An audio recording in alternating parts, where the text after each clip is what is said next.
add-on.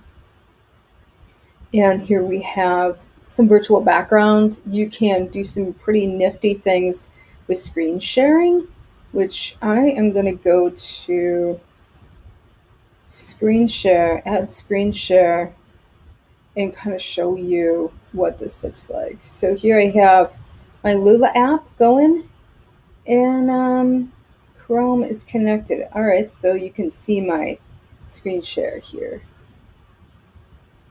The funny thing is, it does not show me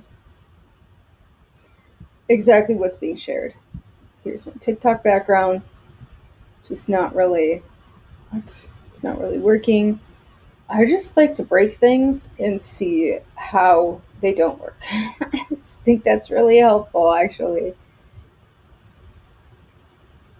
Hey, hello, good morning. I'm trying to, Cam, hey, hello. And screen sharing, which doesn't seem to really work, but I've got a lot of transcoding going on, and it's probably messing with the actual system. So let's see here. Hey, good morning. Is that Conchetta or Miguel? Trying out the old screen sharing. And I'm still trying to figure out how to do two streams at once. And I saw somebody actually do it. And I think it has to do with, if this is Conchetta, hopefully it is.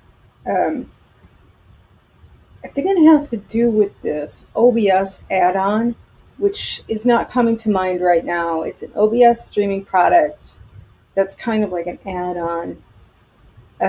Gosh, what is it called?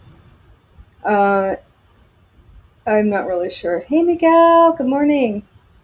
Yeah, I'm not really sure what it is called. I know it's a Zoom or OBS add-on, but something interesting that I found out is that you can implement some augmented reality add-ons to your Zooms, and then of course you can stream from Zoom.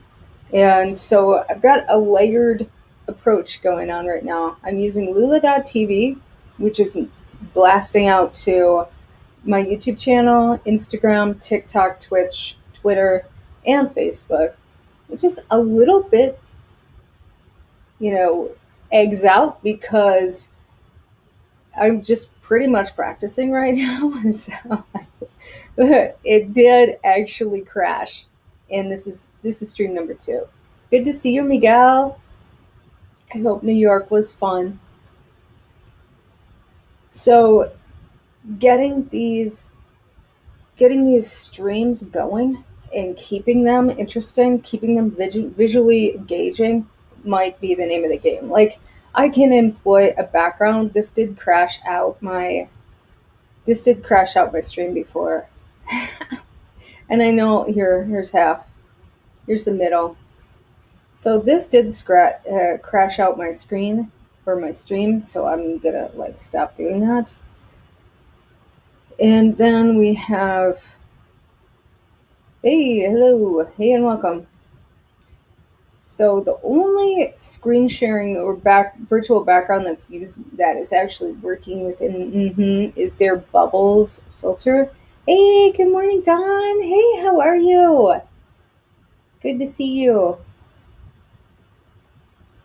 Yeah, so this was the only one that was actually working.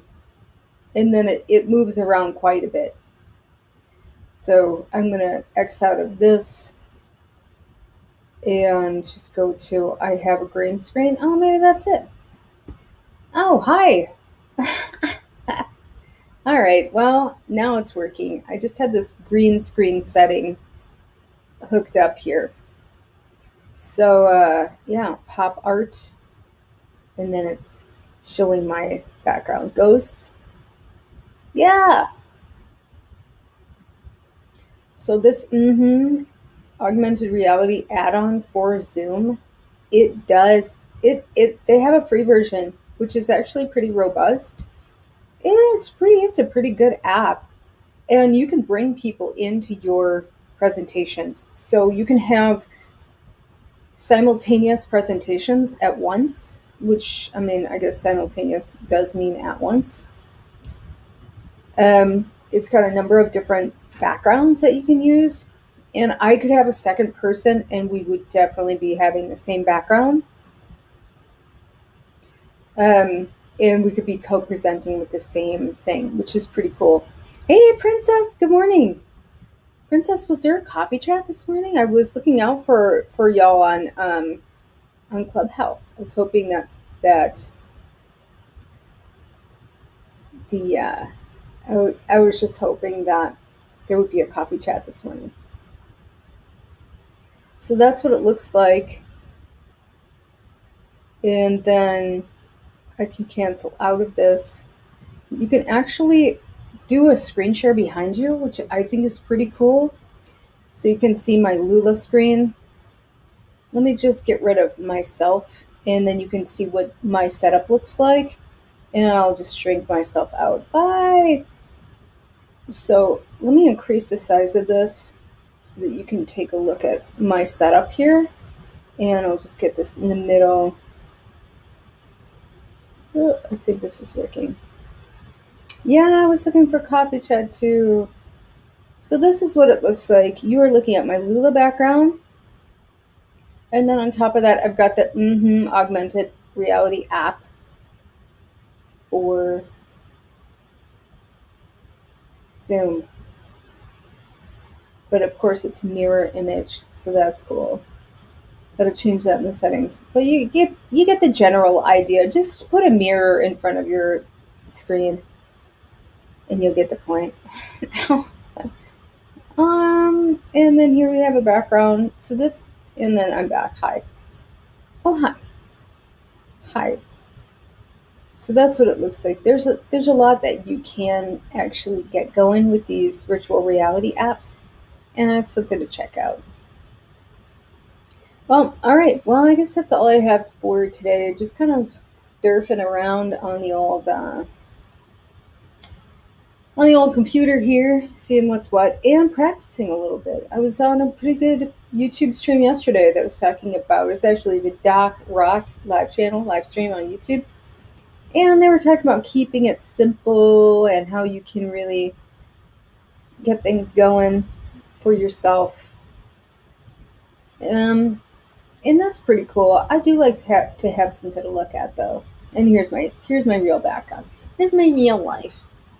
So that's what it is, you know? Just got to keep trying things. And if you don't try, if you don't explore, and if you don't walk straight into that frustration, which I really think that if you put yourself in super frustrating situations, you have to use your mind and your critical reasoning to actually get through to the other side.